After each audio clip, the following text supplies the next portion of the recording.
government relief. আপনি relief পাইছেন? না। Relief. দিছে না বাজি। She did not get any relief, and she said that all this relief were misappropriated by the big shots of the local administration. So I did not get it. That is her complaint. When did she last see grain or rice? আচ্ছা আপনি কয়দিন আগে ভাত খাইছেন? ভাত রোজার গেছে যে রোজার পরে 30 বাজে জুতাম না তো মাগিয়ে দিয়া রোজা কয় মাস হবে এটা? It's 3 months she did not see a single plate of rice. She's just surviving on the gruel from flour. Tell me something. How do people living so poorly and eating so badly, not eating at all, how do they survive? Of army surplus biscuits and consignments of tents on which is written, important campers, don't forget to have fun.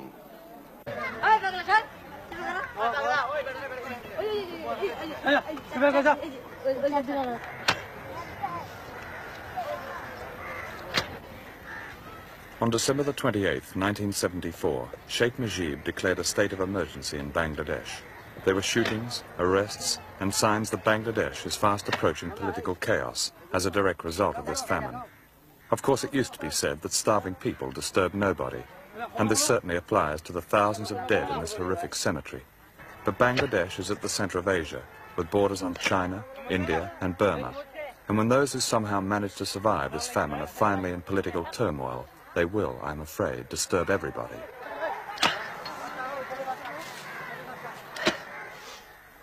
The people of Bangladesh may then at last assume a strategic value and disturb even Dr. Kissinger.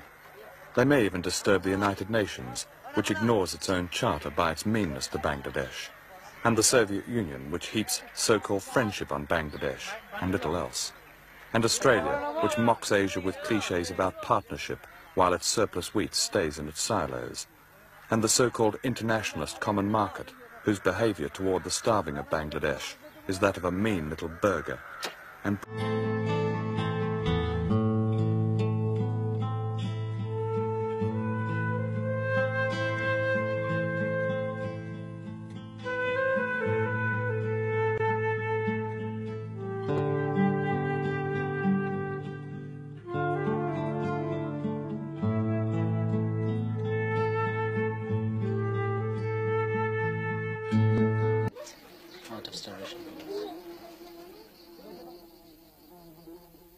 Prime Minister, we have seen in villages situations which show no food at all. People have come up to us and said, we are eating leaves, we are starving, we have no food, we're not getting it from anywhere, quite close to Dhaka.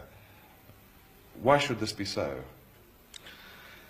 You see, that is the, some of the places this happens, but we have our open, free kitchen everywhere. The people are welcome to come there. And they have come. And we have our camps, still we have not closed our camps. Of course we have closed, we have not closed the camps. The people have started working in the fields now. But of course this trouble is there. Such a serious flood and serious famine. We have not suppressed the news. We have already declared in the parliament that around about 27,000 people have died by starvation and by disease. We have not hid anything from anybody. It's a fact, natural calamities.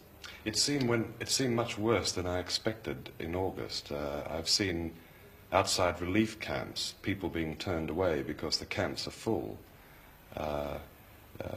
Granted that you have set up these grill kitchens, but it seems that many people, perhaps tens of thousands of people, are simply not getting food in this country. It's not correct.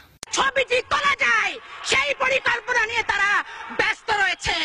আজকে স্পষ্ট করে একটি কথা বলতে চাই, ৭২-৭৫-এর শাসনামল সে তো দারিদ্র্যের তীব্র কষাঘাতে জর্জরিত হওয়ার শাসনামল।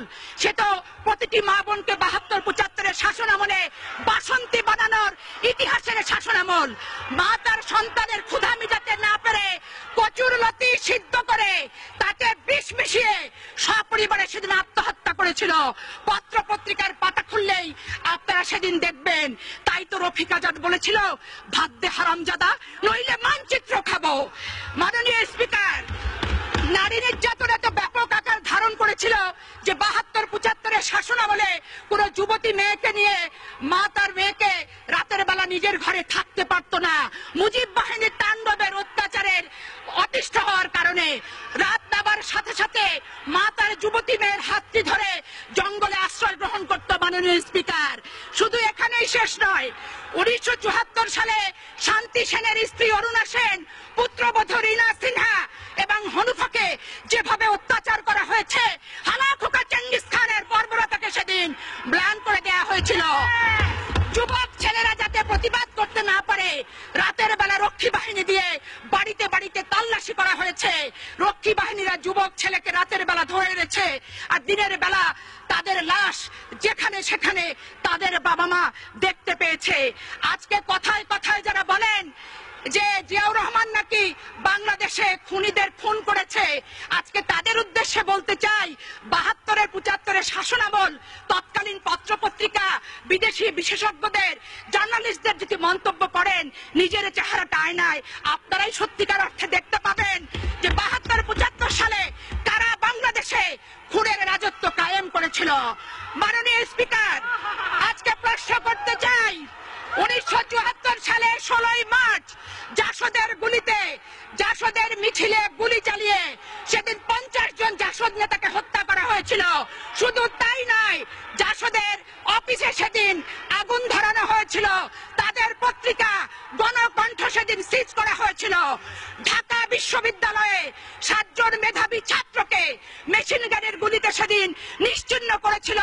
কার শাসনামলে? মাননীয় স্পিকার, আপনাকে প্রশ্ন করতে চাই, আমি প্রশ্ন করতে চাই, ১৯৭৩ সালে পাবনার জেলখানা থেকে ৫ জনকে রাতে অন্ধকারে দ্বীপচরে নিয়ে যে নির্মম নিষ্ঠুর ভাবে হত্যা করে বাংলাদেশের ইতিহাসে প্রথম জেল হত্যার ইতিহাস কারা সৃষ্টি করেছিল?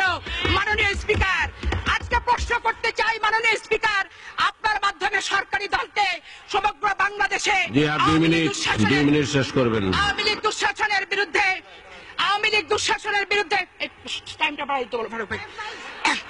লীগ দুঃশাসনের বিরুদ্ধে সমগ্র বাংলাদেশে জাসদ নেতা কর্মীরা সেদিন প্রতিবাদ করেছিল। আজকে জাসদ মহাজোটের অংশ হয়েছেন, খোশ গল্প করছেন, নিজেদের অস্তিত্ব ভুলে গেছেন, বিগত দিনের ইতিহাস ভুলে গেছেন। সেদিন ৩০,০০০ জাসদ নেতা কর্মীকে সেদিন হত্যা করা হয়েছিল। এখানেই হত্যার শেষ নয়। মাননীয় স্পিকার, সিরাজ শিকদারকে হত্যা করে বাংলাদেশের রাজনৈতিক অঙ্গনে প্রথম ক্রসফায়ার সৃষ্টি করেছিল কে? মহান জাতীয় সংসদে এসে স্বীকারোক্তিমূলক জবানবন্দি দিয়েছিলেন অবিসংবাদিত নেতা শেখ মুজিবুর রহমান। সিরাজ শিকদার এখন কোথায়? আজকে সরকারি দলকে প্রশ্ন করতে চাই, কথায় কথায় বলেন বাংলাদেশের প্রতিটি ঘরে ঘরে আপনারা আইনের শাসন চালু করবেন।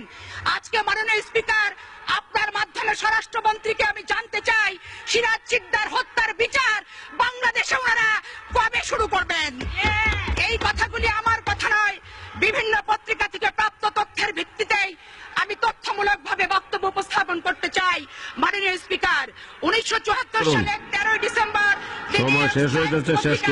শেখ মুজিবুর রহমান সাহেব বলেছিলেন, এতদিন অন্যেরা খাইছে, এখন খাইবো আমার লোক, কেউ কোনো কথা বললে লাল ঘোড়া দাবড়াইয়া দিমু। উনি আরো লিখেছিলেন, ১৭ মিনিটের আইন পাস, বাক স্বাধীনতার গলায় ফাঁস। ১৯৭৫-এর ২৫শে জানুয়ারি ৪র্থ সংশোধনী।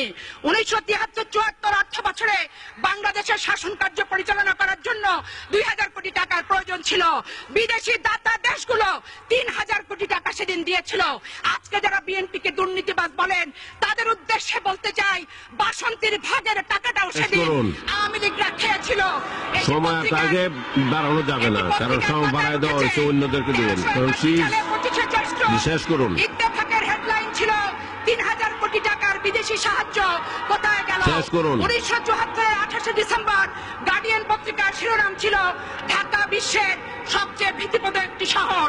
মাননীয় স্পিকার, ১৩৭৪ সালে ১৮ ফেব্রুয়ারি গার্ডিয়ান পত্রিকার শিরোনাম ছিল, বাংলাদেশ মুজিবের তৈরি একটি বিপর্যস্ত এলাকা। এই ছিল শেখ মুজিবের সোনার বাংলার ইতিহাস পত্রিকার ভাষায়। মাননীয় স্পিকার, 1974 22 সেপ্টেম্বর শেষ করুন। সানডে টাইমসে লেখা হয়েছিল বাংলাদেশ আজ দেউলিয়াত্বের পথে। 1973 সালে 5ই জুলাই ইত্তেফাকের শেষ করুন, ধন্যবাদ দেন আমার। প্রীতির মহামারী। মাননীয় স্পিকার, এটা সংরক্ষিত আর বাড়ানো যাবে না। জি ধন্যবাদ মাননীয় সদস্য, আপনাকে ধন্যবাদ। এখন মাননীয় সদস্য জনাব খান